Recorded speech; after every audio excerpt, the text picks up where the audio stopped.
सामनातून कुणाल कामराच्या गाण्याच्या मुद्द्यावरून सरकारला पुन्हा डिवसलंय। कामराचं गाणं अग्रलेखात छापत शिंदेंसोबत फडणवीसांनाही डिवसलंय। कामरा प्रकरणात शिंदे पुरते बदनाम झाले असं सामनाने लिहिलंय। शिंदेंच्या चेष्टेची भाजप आणि फडणवीस मजा घेतायत असंही सामनाने लिहिलंय। काय लिहिलंय सामनामध्ये? मथळा आहे जुन्याच दारूची नशा आणि त्यात लिहिलंय महाराष्ट्रात 40 आमदारांनी गद्दारी केली, त्यावर प्रचारात राळ उठली, कोर्टबाजी झाली, खोक्यांवरच्या घोषणा गाजल्या। कुणाल कामराने विडंबन गाण्यात हेच सांगितलं, त्यामुळे त्यात नवीन काय? नव्या बाटलीत जुनीच दारू आहे। त्या जुन्या दारूची नशा शिंदेंच्या लोकांना अशी चढली की त्यांनी कामराच्या स्टुडिओवर हल्ला केला।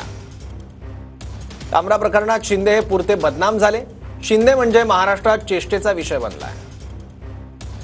भाजप आणि फडणवीस मजा घेतायत, या चेष्टेखोरीत महाराष्ट्रही हास्यास्पद ठरला हे बरं नाही।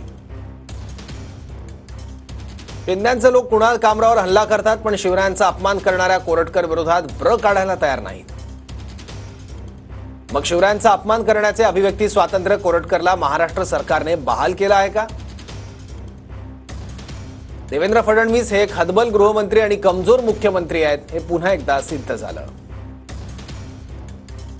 स्टुडिओवर हल्ला करणाऱ्या गुंडांवर कारवाई करण्याचं सोडून गृहमंत्री कामराला सांगतात माफी मागा आणि प्रकरण मिटवा। माफी मागा आणि सुटा हे सध्याच्या मुख्यमंत्र्यांचं धोरण दिसतं।